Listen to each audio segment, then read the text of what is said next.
Last night, I woke up and I saw me staring down at myself. Were you high?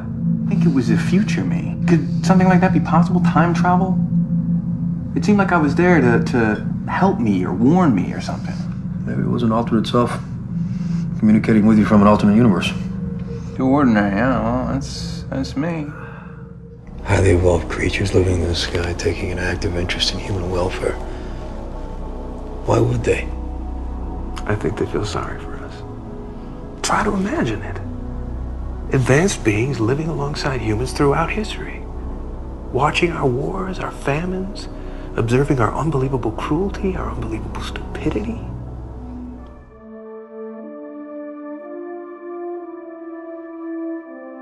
Relevant excerpts from the excellent film Radio Free Albemuth, based on the novel of the same name by Philip K. Dick. What exactly is that call from beyond that guides us through the black iron prison? Is it our higher selves out there? Is it our future selves? Is it alien beings? Spiritual entities? All of the above, none of the above. Your path is your path, but I assure you, you'll get closer to finding this out on this episode as we deal with the concepts of precognition, the unconscious, and time loops in novel and groundbreaking ways. Very excited about our guest, whom I had the pleasure of interacting with at the Gnostic America Conference last April at Rice University. But maybe some of you already knew this from dreams or instinct, and you know it will make you more aware. And we can't argue with destiny now, can we? Like Robert Bonomo said about 2 episodes ago, the meaning of life is simply to become more aware. And with each state of awareness, new vistas to new revelations become manifest, as well as new questions and challenges. What seemed so perplexing before, like perhaps if karma is real or why men have nipples, is no longer an issue. But suddenly we might not know what lies beyond evolution or the great now broken wheel of karma. Or you can say the same about heaven and hell, the nature of God. How do clouds spit out lightning when they have barely any electricity? Why are there 43 species of parrots? If we each have a destiny, or if we're all just floating around accidental like on a breeze, but I think maybe it's both. Maybe both is happening at the same time. Awareness, consciousness expansion, putting aside the old paradigms and navigating into new mysteries. Something suddenly makes sense, like the meaning of life itself. Puzzlement then appears for new meanings as you take a new walk alongside greater gods and living archetypes. Beyond the beyond.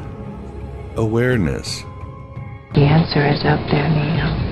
It's looking for you, and it will find you if you want it to. Like William James wrote, God is omnipotent, so he can only do what is possible. God is omniscient, so he can only know what is known.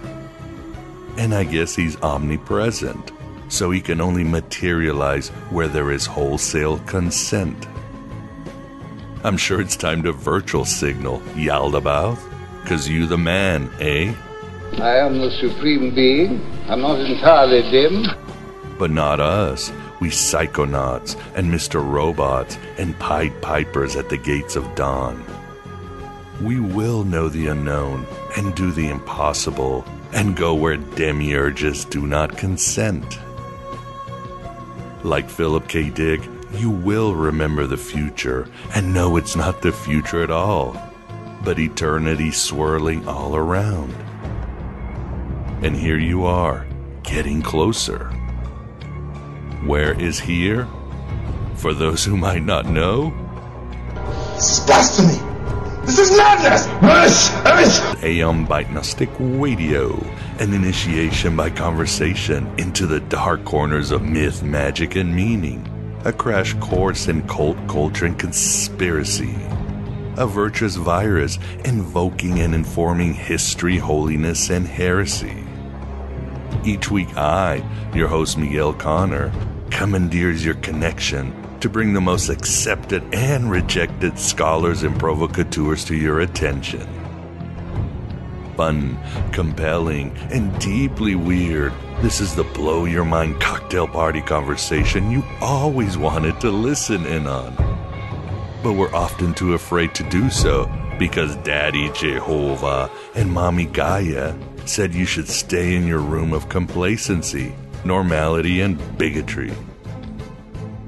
You should be mentally sodomized and not spiritually heard. But no more, for you are the living eternal soundtrack of the counterculture. Modern-day Tom Sawyers and millennium actresses. Oh, you who are both jokers and thieves. Thanks for being here, and thanks for being yourself, your true self. Together we're gonna do so many wonders. My father says that almost the whole world is asleep. Everybody you know, everybody you see, everybody you talk to. He says that only a few people are awake, and they live in a state of constant, total amazement. But again, maybe some of you knew this. As mentioned, our topic in this Eternal Now heavily deals with precognition, or remembering the future if you would. What I didn't mention fully is that our astral guest is Eric Wargo, who materializes at the virtual Alexandria to discuss his fascinating new book, Time Loops, Precognition, Retrocausation, and the Unconscious. By Odin's dingleberries, that book was a fine cup of esoteric and scientific content that blew my spiritual uterus away. Eric impressed me at the Gnostic America conference by his solar perspicacity, but Time Loops is an Olympian feast of revelations and paradigm shifts. I mean, seeing Jung's synchronicities as a form of precognition and quantum physics as sound yet mystic but not New Age? Very cool. That paradoxically, to know there is no free will is liberating one from so much determinism. Most cool, and there is much more. Do you believe in fate, Neil? No. Why not? Because I don't like the idea that I'm not in control of my life. In the end, Eric's new work proves, as we discuss in the interview, that it's a busy universe out there and we can know the unknown, experience it, and we can do the impossible even, and then do so many wonders. And that the supernatural is really very natural if we just become more aware. Simple as that. This quote by Dick from Valis relates so much to the topic of physics and precognition. It goes, "The great secret known to Apollonius of Tyana, Paul of Tarsus, Simon Magus, Asclepius, Paracelsus, Böhme, and Brumo is that we are moving backward in time. The universe, in fact, is contracting into a unitary entity, which is completing itself. Decay and disorder are seen by us in reverse, as increasing. These healers learn to move forward in time, which is retrograde to us. I can do anything I want, and so can you. Do you believe in time travel? And the promise of the Gnostics and Eric is that we can become like those healers. Walk across the cosmos in the right time direction and remember so many futures. Well, what if there is no tomorrow? There wasn't one today. As mentioned, free will is a topic Eric deals with, and I will ask more about this notion to future guests. It hit me that, even if there is no free will, the story of Miguel, or your story, is completely unique and will never happen again, can never be copied. The universe cannot exist without all these stories, predetermined or not, and they're all heading to a non-linear, yes, time loop. That's amazing. That's miraculous. As a writer, my fictional characters also don't have free will. But somehow they're more unique and divine than anything on my side of the screen.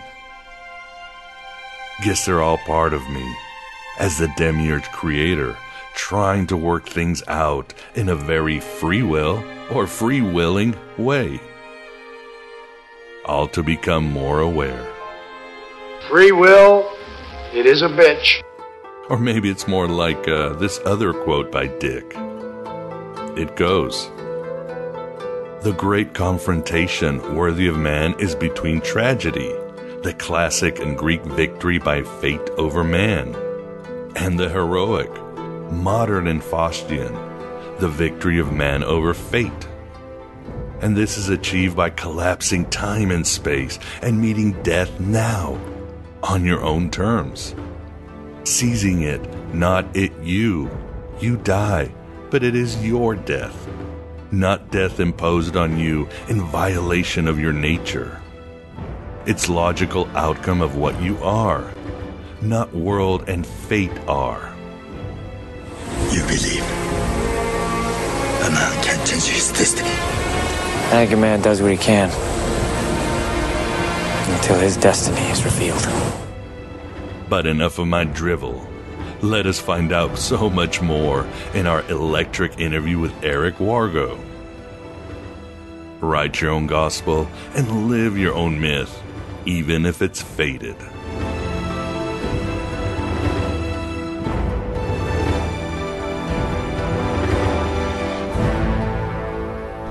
You already know if I'm going to take it? Wouldn't be much of an oracle if I didn't. But if you already know, how can I make a choice? Because you didn't come here to make the choice. You've already made it. You're here to try to understand why you made it. I thought you'd have figured that out by now. But why help us? We're all here to do what we're all here to do. I'm interested in one thing, Neo, the future. And believe me, I know the only way to get there is together. Are there other programs like you? Oh, well, not like me, but... Look, see those birds? At some point, a program was written to govern them. A program was written to watch over the trees and the wind, sunrise and sunset. There are programs running all over the place. The ones doing their job, doing what they were meant to do, are invisible. You'd never even know they were here. But the other ones, you hear about them all the time. I've never heard of them. Of course you have. Every time you've heard someone say they saw a ghost or an angel. Every story you've ever heard about vampires, werewolves, or aliens is the system assimilating some program that's doing something they're not supposed to be doing. Programs hacking programs. Why? There are reasons, but usually a program chooses exile when it faces deletion. And why would a program be deleted? Maybe it breaks down. Maybe a better program is created to replace it. Happens all the time. And when it does, a program can either choose to hide here or return to the source.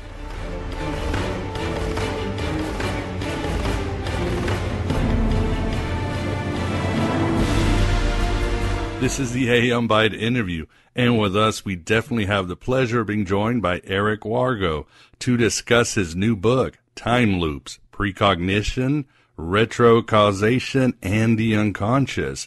How are you doing today, Eric? Awesome. Great to be here. How are you doing? I'm doing great, and yes, it is great to have you. And also keeping us company is the Moondog and the Abraxas Chicken Wing Man, Vance. How are you doing today, Vance? Oh, I'm great. You know, I had a feeling that I was going to, in the future, cause this show to happen, but Yeah, embrace the jokes because they're going to come, right? not too bad, though, once in a while. And there's plenty of humor in your book, a book I really enjoyed, Eric. It was, God, it's a whole menu of just wonderful esoteric stuff.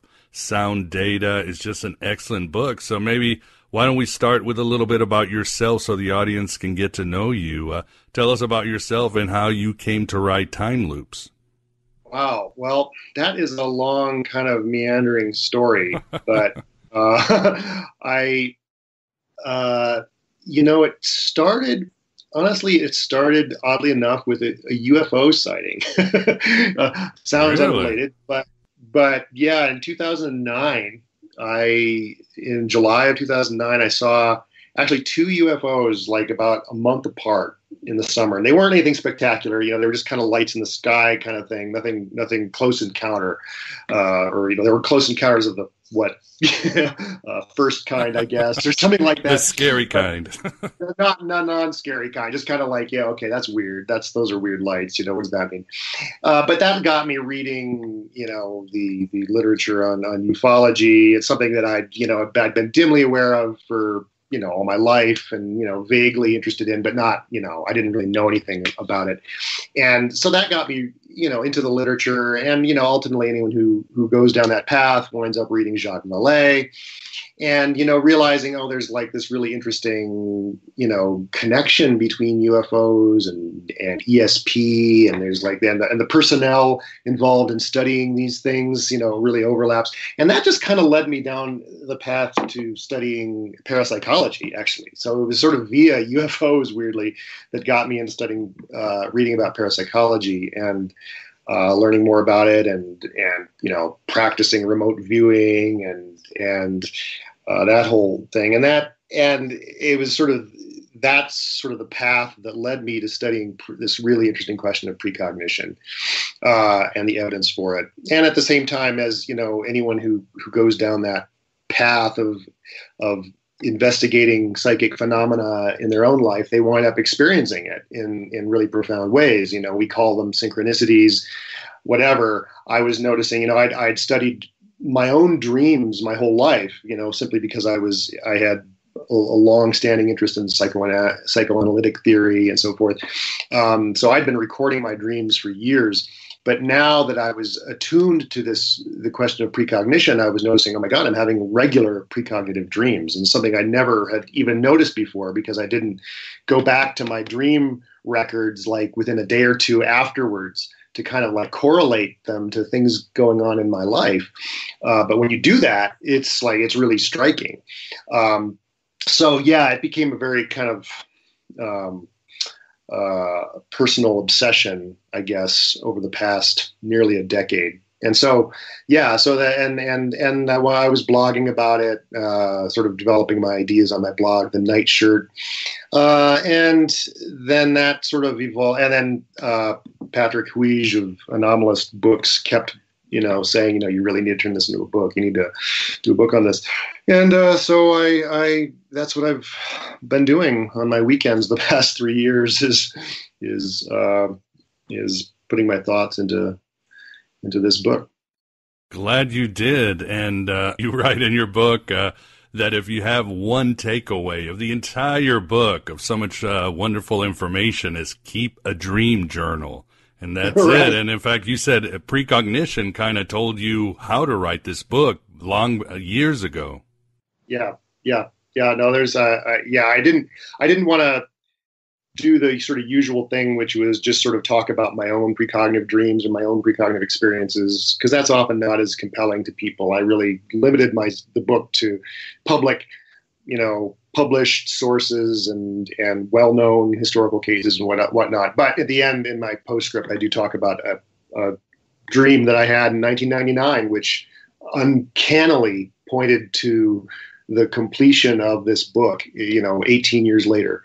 And it's like, yeah, it's really striking. And I continue to write about this on my blog too. One of the most amazing experiences you can have is to write down, write down a dream in detail, and then sometime later, it might be a day later, it might be 2 days later, but it might be 2 decades later, go back and realize that, oh my God, you're aware, your memory of that dream right now, in this instance, you were precognizing that, a year or a day or a year or 18 years ago. I mean, to see that connection across time is really just mind blowing.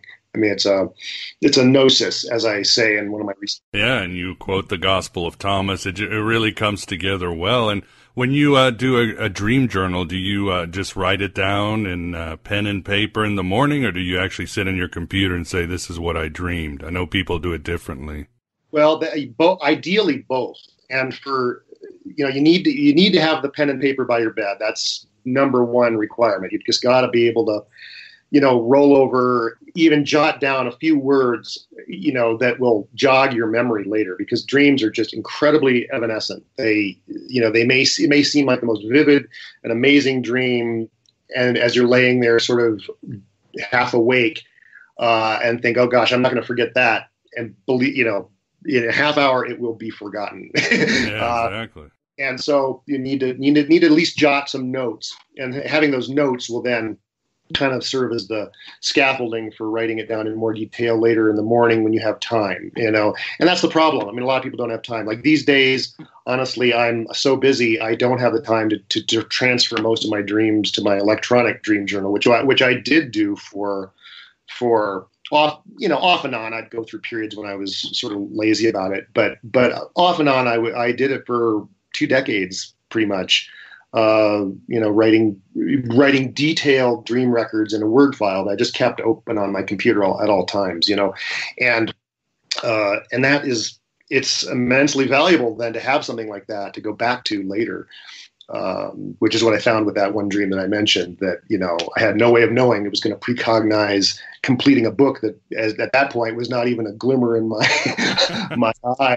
But having those records is really cool. So yeah, ideally, you keep the notebook by your bedside and then take that notebook, and then when you have some time later in the day, write out a more detailed version of it.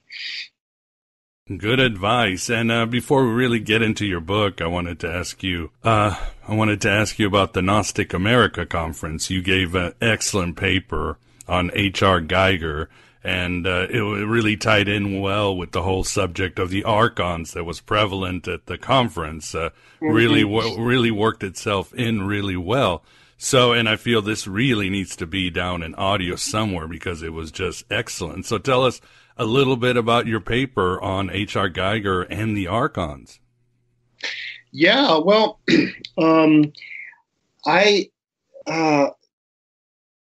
Geiger is an amazing artist. He's always sort of, I guess he's one of my favorite. I guess I'd have to say he's one of my favorite artists. He's not someone you can look at all the time, or you'd sort of go crazy. But when I was invited to give a paper at that conference, it just immediately occurred to me that, I need to talk about H.R. Geiger, because I've always thought that his work, just alone among all art, expresses this idea of the fall of spirit into matter, which is that it's a phrase that just comes up again and again in Gnostic writing and in the literature about Gnosticism. And I'm not sure even where it originally comes from, whether it's, I'm not sure if it's a Valentinian idea or what's the origin of it, but it's certainly, and it's not sort of universal across Gnosticism. That's something one of the great things I took away from that conference actually was how broad, Gnosticism really was. But there's this kind of a core idea of spirit as something that's been entrapped, that has fallen, and has been trapped in the material world. And gosh, you look at Geiger's paintings. I mean, just practically all of them, especially from the 1970s or late 1960s onward. It's just, they're all these suffering, kind of tortured creatures that are sort of they're attached. They're physically attached to the walls or machines or something. They're like inseparable from some kind of material matrix, and that matrix is kind of vaguely biological, vaguely technological, but it just expresses that idea of suffering beings, of sentient beings who are trapped in matter, and so I sort of took that idea as a springboard to talk about Giger's vision, and specifically, to me, I think probably my all-time favorite film, I'd have to say, is probably Alien. And of course, Giger did the design work for Alien. And to me, I think, and the best moment of that film, everyone thinks about the xenomorph, and the creature that rampages through the ship, for most of the film and provides most of its, terror. But really, I think the most sublime moment of that film is early on when the astronauts, venture into this really bizarre alien spaceship that's crash landed on this remote moon, and they encounter this huge fossilized star pilot that's that's this organic being, but it emerges from its cockpit. It's like it's inseparable from its cockpit. It's a what Giger called a biomechanoid. It was his word for these creatures that he would depict in his art all the time. And so, he designed this just out of his imagination. This was, Ridley Scott looked at some of his earlier work and kind of pointed to some ideas he wanted him to kind of pursue. But then this vision just came out of Giger's unconscious, and it's just so compelling and strange and alien and sympathetic. It's like you said, there's something kind of benign about this gigantic, star pilot. So I don't know. I think about that star pilot, the space jockey is what they called it. What the filmmakers that was their nickname for this creature. And, I think about that. That's the star pilot, the space jockey, not a week goes by that I don't think about the space jockey in my life. I mean, if there's in some ways I actually compare it to, the figure of Christ on the cross, for Christians, that too is an image of spirit imprisoned in matter, right? I mean, it's the spirit nailed to a piece of wood. It's this painful merger of spirit and the material. And I think the space jockey, to me, works that same way. It's kind of has that same power for me that I think the crucifix, has for Christians. And so, this conference was an opportunity to kind of explore, what I think makes Giger's image there so powerful.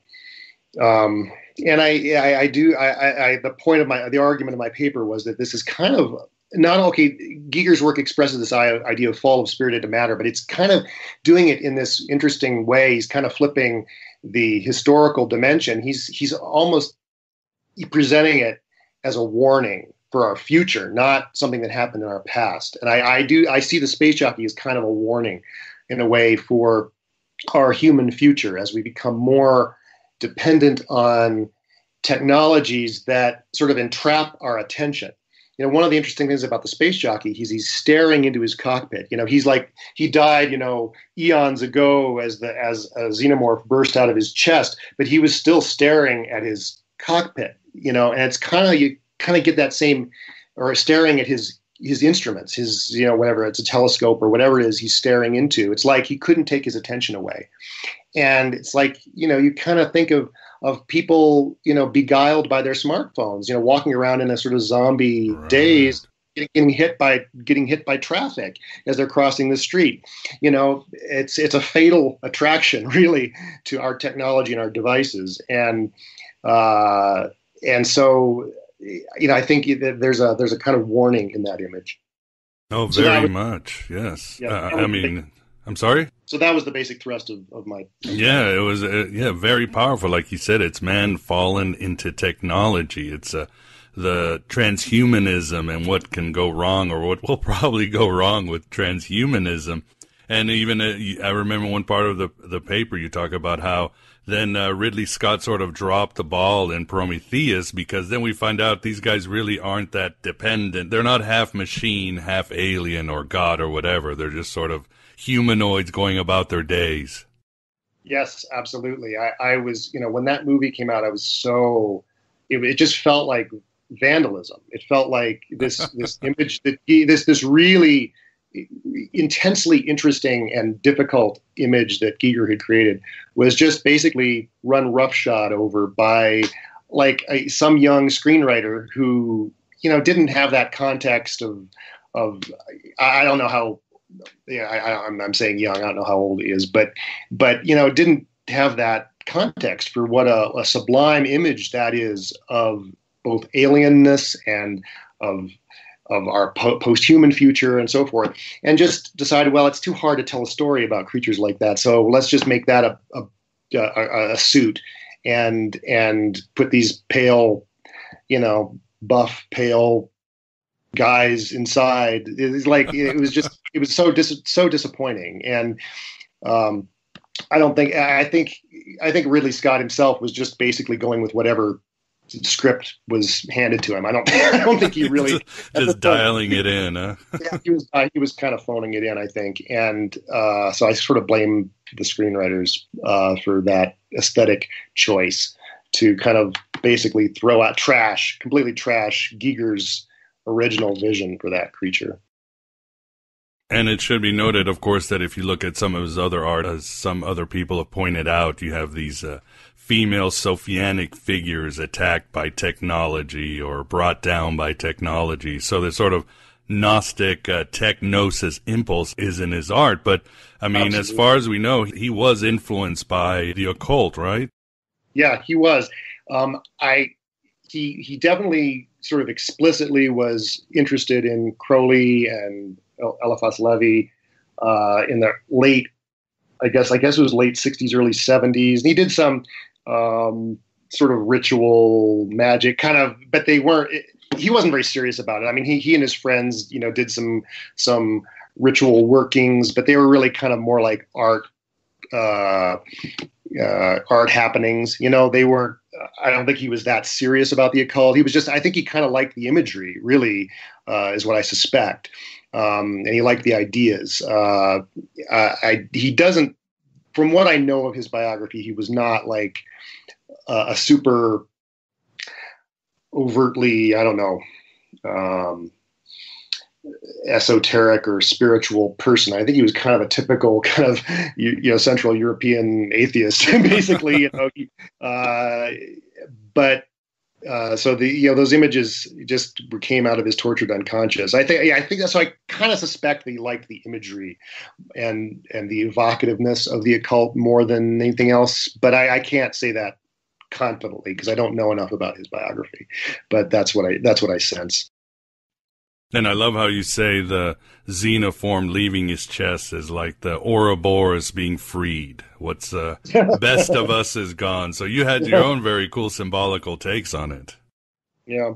Well, like I said, I've thought way, way, way too much about space jockey over the past, let's see, like almost 40 years. I've spent way too many of those 40 years thinking about the space jockey. So it was good getting it out of my chest, actually. Like I kind of freed myself from that creature. Well, it was an excellent talk. And did you have any takeaways or insights from the Gnostic America Conference? I know something we discussed a lot, you discuss in your book, and that's a lot what the thrust that Jeff Kripal likes to say is like, look, when we get all this data, when we look around, we find out that the supernatural is actually very natural. Extremely. Exactly. It's a very, very important point. I think my big takeaway from the conference, while I was really excited to come and talk about Giger, I've never, or at least for a long time, I have not considered myself personally a Gnostic because I had sort of kind of I wrongly imbibed this kind of narrow view of Gnosticism that sort of focuses on the kind of darker, paranoid archons and all that aspect, that dimension of it, which you and Matthew Dillon talked about, really very coolly in your talks. But there's a broader, a much broader.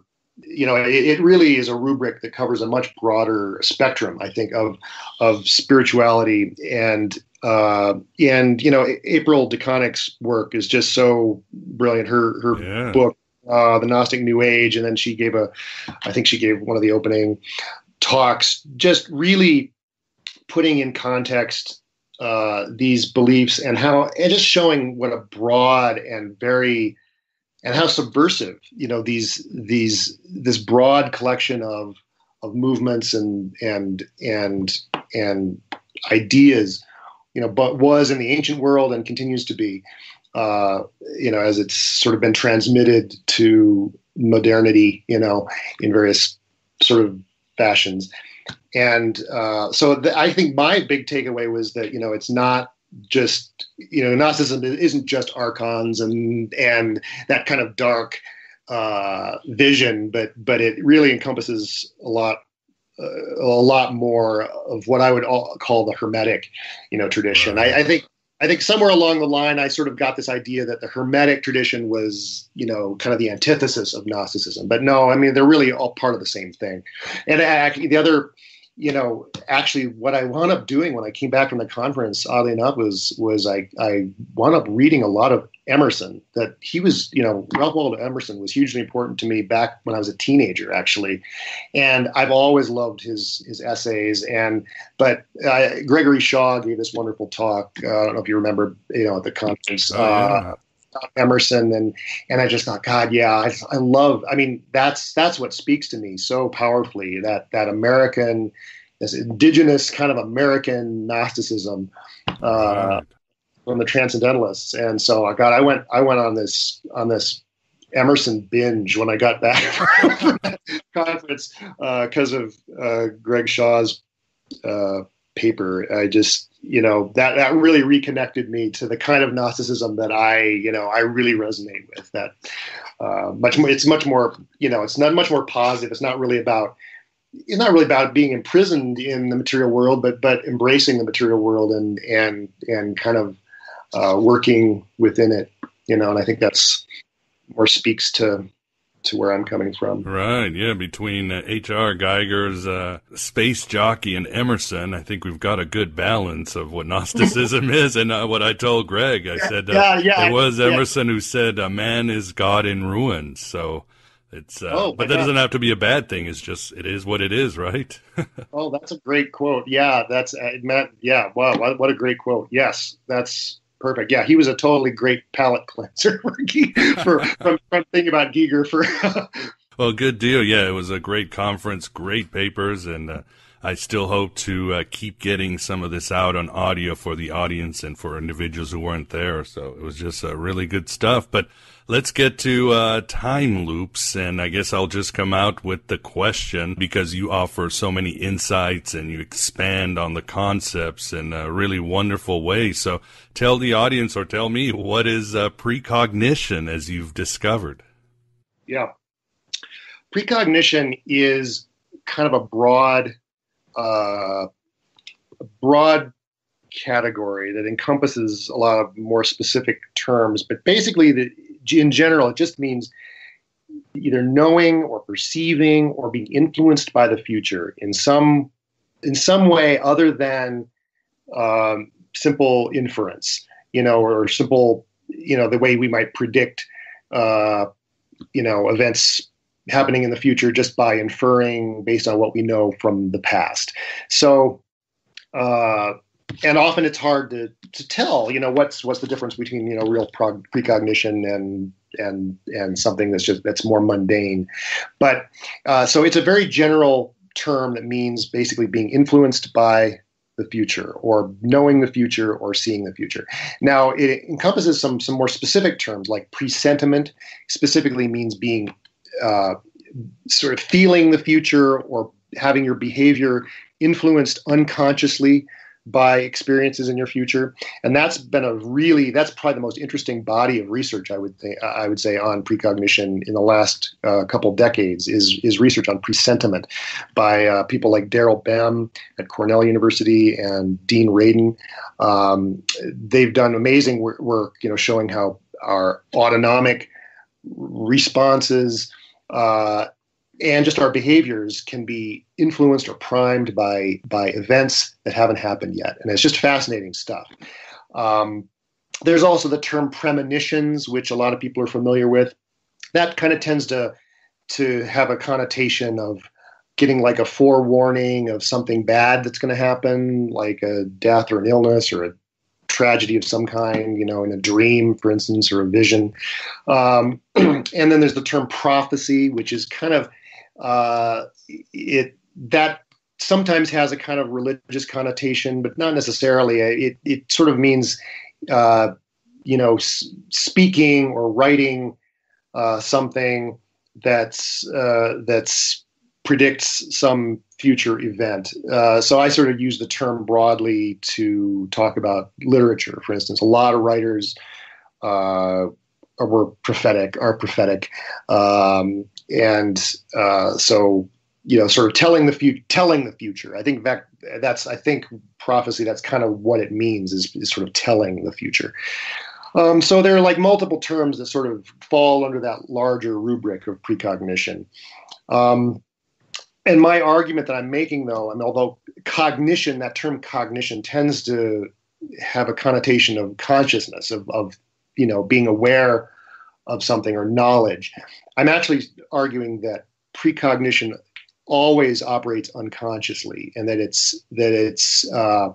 you're never really truly aware of something being precognitive or of exactly how it's precognitive until the event or experience comes to pass that sort of reveals, sort of in hindsight, what was going on with that dream or that vision or whatever. Now, that does not, nevertheless, it can serve as a guidance system. And I think the most common way that precognition manifests in our lives is simply our intuitions. Following your intuition in whatever way that makes sense to you, being an intuitive person, being sort of sensitive to all the things that kind of fall under the psychoanalytic rubric of the unconscious, so your dreams and your slips of the tongue and the earworms that get stuck in your head and the random thoughts that, why did I think of that just then? That's where precognition is going to manifest. And also in creativity, like your artworks and whatever your creative thing is. Whether it's art or whatever, that's where you're going to be most cooking as far as your precognitive juices. And another point that needs to be added there is that we're all precognitive. This is, I think, the basis of the brain's functioning. I think it's the basis of life, actually, is this kind of responsiveness to the future and this ability to orient toward rewards in the future. And most basically for most life, that reward is survival. So there's kind of a Darwinian connotation to this. So that's a long answer to your question. That's a very good answer. So we can say that precognition is sort of, I think, what Gary Lachman wrote in his book, The Lost Knowledge of the Imagination, that we once were drawn more into we had a more nonlinear thinking. We were more embedded in nature. So we really could maybe think through time and space, just like animals. You write about how dogs can predict their owners with Coming Home with Rupert Sheldrake's experiments, how dogs have instincts about earthquakes and all of that. So it's a natural part to be able to, you might say, as Philip K. Dick said, recall the future. But is it somewhat like Interstellar, where maybe the future is feeding back loops to us to help us out in the present, or maybe even the movie Arrival, which you quote a bit? Yeah, totally. Both of those are great cinematic examples. The Interstellar that you said, and I don't think I really talk about it in the book, but I've written about it on my blog. That's what's there were a lot of problems with that film, but one of the great things about it was the idea of the Tesseract, which of course Christopher Nolan took. That's a common science fictional theme, and he was sort of riffing on this idea. But the idea of a Tesseract is kind of this portal through time. And what he does wonderfully in the movie is the Tesseract takes the form of Coop, the astronaut's library, and so his future self is trying to communicate with his younger self by shoving books, specific book titles, onto the floor from behind his bookshelf. And first, that expresses really wonderfully that precognition really operates. It operates through our learning experiences and our reading experiences. And this is something I talk about extensively in the book. But also, what happens is his younger self misinterprets those messages.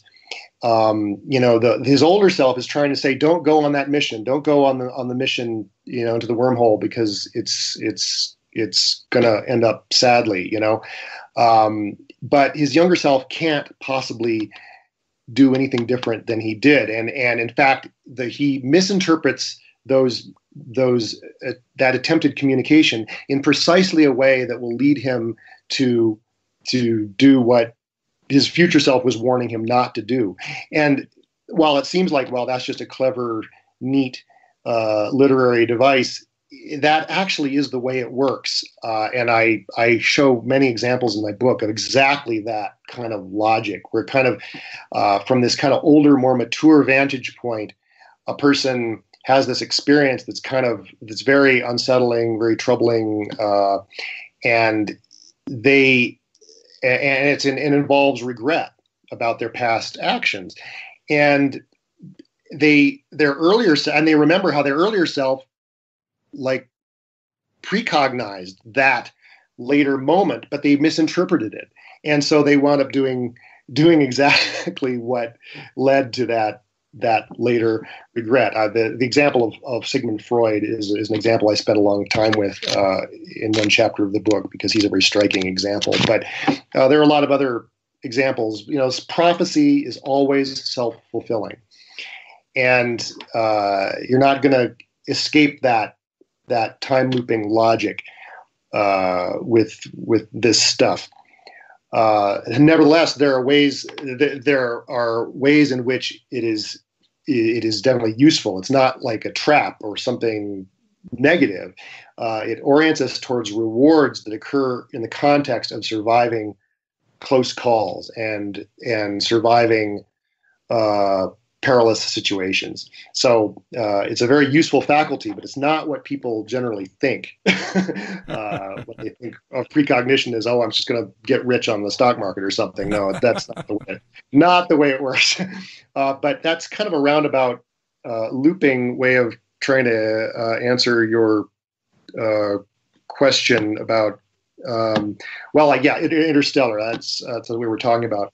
Because now it seems we have two sides. We've got, as you mentioned, Freud and the story of Oedipus, where he could not get around all the precognition that was just in his face. And then you've got Arrival, where the protagonist actually uses the precognition to stop a great war between nations. Right. I think Arrival, honestly, I just think is such a wonderful movie. And, I love it. Yeah, you have to watch that movie if you haven't seen it. It's a really just moving, wonderful piece of science fiction on so many levels, and just a great movie. And it really gets precognition right. I mean, it really gets it right in terms of the way it works. That you're really you're pre-membering things you're going to learn, things that are going to happen to you in your future. So for instance, the climactic scene of that movie, well, I guess it would be a spoiler, so maybe I shouldn't say. Yeah, it did make me cry at the end. Maybe they should. Yeah, right. So I won't say what it is, but the climactic scene of the movie is she sort of, saves the day by pre-membering a crucial little piece of information she's going to get, months or years later. And it's yeah, that's really the way it works. It's not, the one quibble is that it's not as clear. Precognition is not as clear as that. You're not going to have, a vivid vision of the future and know that it's the future and know how, your life is going to lead to that outcome. I mean, it's never that clear. It's always more oblique and symbolic in the form of our dreams. But nevertheless, that movie really, really gets it right in most ways. Yeah, and when I saw it, I was just blown away because, oh my God, I'm writing a book on this. And honestly, I had all these precognitive experiences around the movie, and I know other people did too. I mean, other people who I talked to about it, really were not only inspired by it, but they were sort of pre-inspired by it. Having these sort of synchronicities and precognitive experiences prior to the movie. Yes, it was really a good movie, and again, a great example to really crystallize the idea of precognition. So what about the concept of retrocausation? And let me quote you because your book is so excellent. In one part you write on retrocausation that, quote, what seem for all the world like randomness, blind chance, may really be the previously unseen influence of particles' future histories on their present behavior. Retrocausation, in other words. Yep, that gets it. That's the right quote. I'm glad you picked that. I don't know if I was precognition to pick that one, but that's the one that came to me. Well, I was just thinking about that and thinking about Yakir Aronov, the physicist whose sort of work has kind of led to that idea. I was just thinking about him earlier this morning. I mean, that is really what enables this to happen. And what here's where I'm a little scared of I'm scared of that chapter more than anything else in my book because the quantum physics stuff is that is difficult material and there is, even among quantum physicists, there's no agreement on what quantum spookiness means. So I know I'm going to get, I know some physicists, if they read the book, they're going to just go, well, this is totally wrong. I burn him at the stake. He can quote UFOs and all that, but don't mess with this. Right, exactly. But what you're pointing out with that quote is that there is a growing interpretation of spooky quantum behavior that suggests that what has been seen as randomness all along, the sort of quantum uncertainty that's at the heart of quantum physics, this kind of notion that you can never predict what a particle is going to do. You have to measure it. And until then, it's a wave. It's a wave function. It doesn't have any real existence until you measure it. That notion is wrong, and that actually God does not play dice. That Einstein was right when he complained to Niels Bohr and all those guys that, look, there's something wrong here if by making randomness intrinsic to matter's behavior on a particle level. There's just something wrong, and it, according to this interpretation that I'm referring to, Einstein was right that what looked like randomness, what has looked like randomness for the past century of quantum physics, is really retrocausation. It's that amount of a particle's unpredictability, which is due to its next interactions, a particle's next interactions. And you can't know what that is until you actually create that interaction yourself by measuring it. So your measurement is not just disturbing the particle and influencing it going forward, it's actually influencing it into its past. It's determining its prior random seeming or wavy seeming behavior. But that wave function is really just a measure of our own ignorance about the particle until we measure it, until we cause its past by measuring it. So it's a really incredibly, I mean, it's mind-blowing, but it's also really elegant. It's a really elegant interpretation of quantum mechanics that actually takes away a lot of the weird spookiness. If you're able to kind of wrap your head around this idea of causation going in both directions, it actually simplifies a lot, and I find it more and more compelling. And if you read the science news, honestly, every month there's a new experiment or a new article expressing this idea. So it's an idea that's really gaining a lot of ground, and you're seeing this especially with quantum computing, the field of quantum computing. What a quantum computer is, all a quantum computer is basically is a matrix of particles that are entangled. Okay, I mean, entanglement is, it's kind of everybody's favorite, quantum spooky thing that, what happens to one particle, its entangled twin, it happens to its entangled twin, simultaneously, no matter how far apart they are. Well, that principle is the basis of a quantum computer. And, but the idea is that, this is often described in terms of non-locality, that what quantum entanglement does is just obliterate any sense of things being separate in space. Well, really what this new interpretation is suggesting is what it really is suggesting is that things are the fates of particles are linked through time, and that there's kind of a zigzagging causality through the universe, going forward and backward in time, and that temporal linkage is what is really linking entangled objects, and thus the way a quantum computer works is through retrocausation, and thus theoretically a quantum computer could precognize. It could be a future detector, as I put it in the book. So retrocausation is sort of what allows precognition to exist, and more than that, I think that it's probably going to turn out to be the basis of what sort of creates life from lifeless matter. Wow, well said. Yes, I thought the way you presented it was clear. It made sense. I'm no expert at quantum physics or math. What about you, Vance? I know you're more into this science-y kind of stuff, considering you're a computer engineer. Oh, yeah.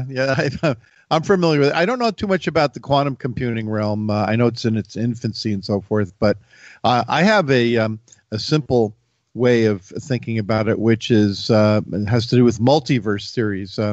Have you run into those multiverse theories and thought about them with respect to quantum? Yeah, theory? I have actually, and I am not a fan of multiverse theories. To me, they seem like a way to have our cake and eat it too. Basically, to allow all this, to allow what quantum mechanics is suggesting, but also preserve free will and all these kind of philosophical things that really don't have any place in physics. The physicists ought to just like deal with what they observe in laboratories and make, and let philosophers deal with the consequences of it. But I think there is, it's very powerful for people to want to like preserve this sense of free will, whatever that even means. And somehow keeping things random and preserving all those ideas and this idea of the multiverse, which is at every sort of decision point in nature, you spin off a new universe. So if it's not happening in this universe, it's happening in every other universe. It kind of is a way to preserve this cherished idea of free will. And what I argue in the book is, no, let's set aside that idea of free will for a while and focus on what retrocausation really suggests, which is that it's a block universe. That the block universe is an idea that Einstein's teacher Hermann Minkowski proposed, sort of based on Einstein's work, which was that, well, you know, because of relativity, because the past and future are relative to where you're standing, that means the future has to already exist in some sense. And thus what we're basically living in is a 4-dimensional block. I call it a glass block in my book, but I don't think he specified what the substance of the block was. But it was you just imagine a block, and every object it takes a line, is a thread or a line moving through that block from and we are lines moving. We're worms basically, moving through that glass block from birth to death.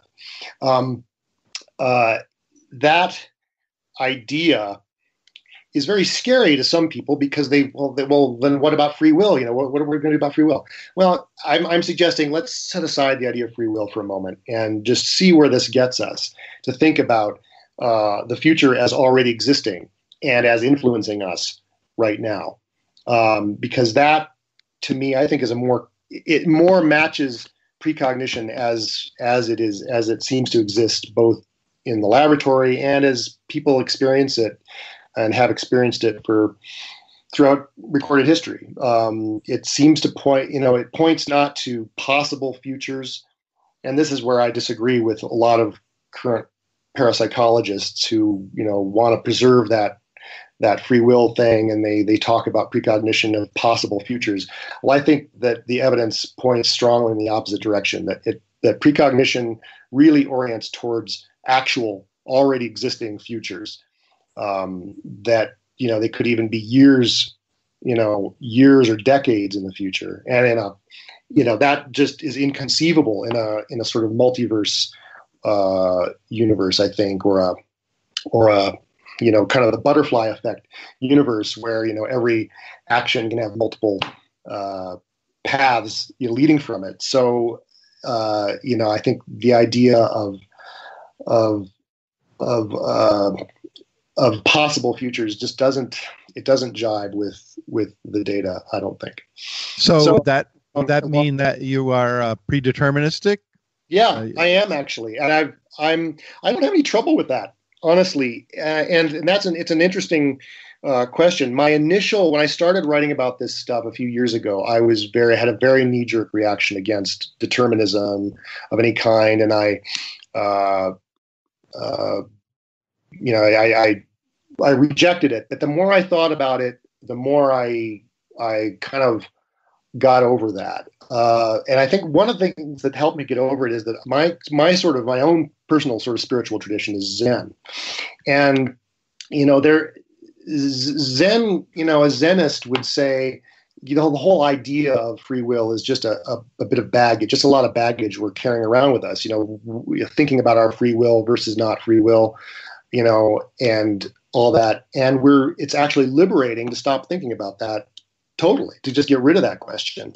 And this is something I wrote about on my blog too, that, there's some really beautiful Zen writings that sort of essentially talk about the block universe. I mean, they don't use those terms, but they sort of talk about this kind of permanence underlying this apparent flux of experience.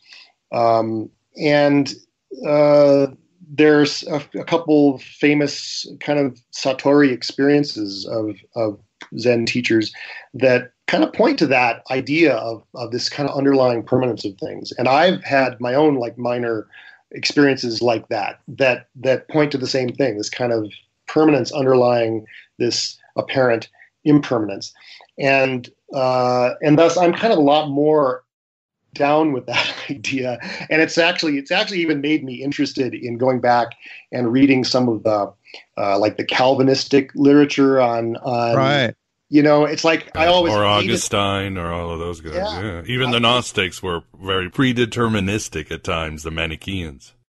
Oh, really? Okay. I didn't even know that. That's interesting. I'm going to look into that. Cause I've always hated that idea. I've always like I say, I've always been a Heraclitus man. I like the idea of we can't step into the same river twice, that sort of thing. But there's also Parmenides, he was sort of, in opposition to, and that kind of idea of this kind of underlying permanence to things is increasingly appealing to me, and it's kind of hard to explain to especially people in our culture who are we're so individualistic, and that notion of freedom is so intrinsic to who we think we are, that I think it's a challenge to people to say, hey, wait, do we really need this idea of free will? Is this really doing us any good? And so I don't really go deeply into this question in the book, but I do sort of see the book as kind of an invitation to kind of rethink some of these questions. But don't you write, Eric, that, for example, in bringing back Oedipus, he had precognition, it was destined, but I think you write the problem is that he didn't learn anything. He was enjoying the power trip at each level. And then you think of the movie The Matrix with Neo and the Oracle, where she says, I knew you were going to do this, but what are you going to learn from each thing?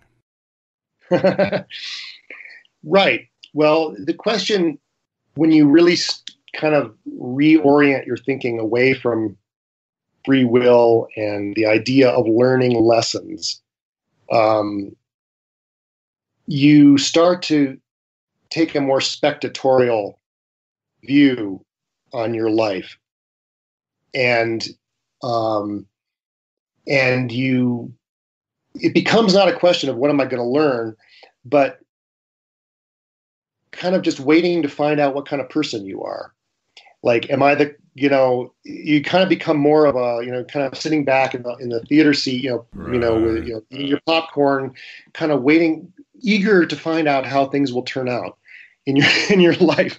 And that sounds really kind of passive, and it's, but weirdly, what a Zenist would say is that you feel incredibly empowered when you start to assume that detached attitude. When you detach from your own free will, it's incredibly liberating, and you actually suddenly find yourself becoming way more skillful at things. This kind of the Zen stereotype of the kind of detached but incredibly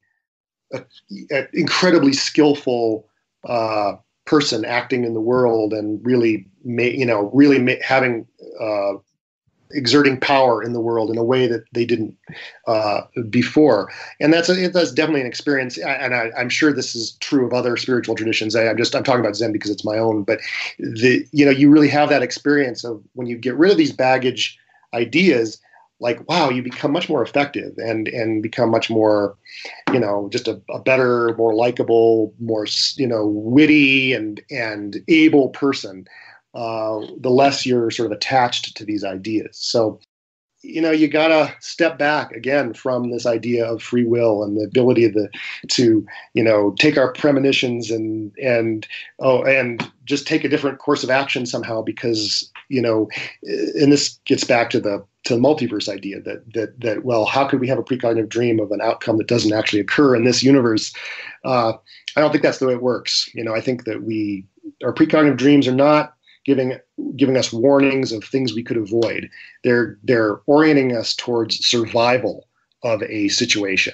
Now, that generally that situation is going to be something trivial. It's not going to usually be a disaster like a ocean liner sinking or a terrorist attack or cancer. It's going to be something like the sink backing up, or something just very minor in your day. But still, it's orienting you toward that edge. That edge of the black hole. Well, audience, get your dream journals out. I need to update mine. I've been lazy, and let's all start remembering the future, because we'll definitely make a better world. So to find out more about you, Eric, just go to thenightshirt.com. Yeah, that's my blog where I'm writing about this stuff pretty regularly. Again, I took a hiatus the last year or so when I was finishing the book, but I'm back on the blogging horse. Is that the right metaphor? But yeah, I'm back in the saddle. That's it. And you do take listeners like to send you their precognitive dreams or experiences, right? Sure. Yeah, in the comments or send me an email. My email address is on there. And check out my book, which is available wherever books are sold on the internet. Yes, and it is really an excellent book. We've only scratched the surface. There is so much there, so many great stories. studies and so forth, and Eric definitely addresses other arguments from skeptics, and it's a good book. I'm going to read it again because it's so rich, and there's so many, as I mentioned, new dimensions that really showed a lot about myself and the world I live in. So, but I think that's about it. Vance, thanks for being here and joining us in our little minority report. No problem, but I was meant to be here. It was predestined. It was predestined. You couldn't have avoided it. Yes, no. Couldn't, right. No way to avoid it. We're going to become very interesting food for thought. Yeah, displace out of time like the guy in Slaughterhouse 5 if we keep this up. So, and Eric does mention this too. So, but Eric, thank you very much for coming on Aeon Byte. We really enjoyed it, and it's a great book, and good luck with this new work. Well, thank you, Miguel. This was really fun. This was a great conversation. And this has been a blast. Yeah. Enjoyed it too. And there you have it, my beloved Truth Seekers. The first part of our interview with Eric Wargo on his book, Time Loops. Do some of you know what will be in the second part for members? I'll tell you. Eric brings in case studies of precognition, including, and of course, Philip K. Dick. Did you know that Dick actually predicted his own death? Not surprising anyone, we'll talk about Jung and precognition, including the famous scarab incident and a new way to see synchronicity. We'll cover Morgan Robertson, the individual who predicted the sinking of the Titanic and other 20th century events, as well as other individuals, some that might surprise you. Eric will deal with the skeptic arguments against precognition, as well as mass incidents of precognition, including some that happened during 9/11.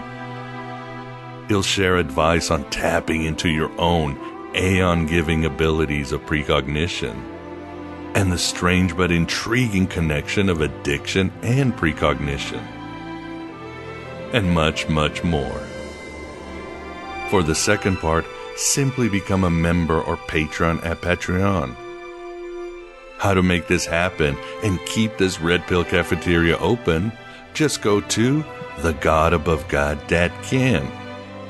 A mere $5.99 to join, or really anything you want to offer on Patreon. I put out 3 to 5 shows a month, so it comes down to perhaps $1.50 per episode. And you also get access to all past shows and other benefits like our Inner Sanctum of Gnosis Facebook group. I can't do it without you. Supporting independent media is essential in these days when the Archons bring down the hammer of ignorance and division upon humanity. If you don't think you have free will now, wait until Jehovah drowns the world in not a watery flood, but a flood of misinformation. It's already happening. But we're all in this together. We continue running with those searching for the truth and avoiding those who have found it. We don't get fooled again. We rise together as we stand alone as unique miracles in the desert of the real. Thanks for being here. Thanks for rebelling against the cosmos by simply becoming a bit more aware. Listen, son, said the man with the gun. There's room for you inside. Hello and goodbye as always.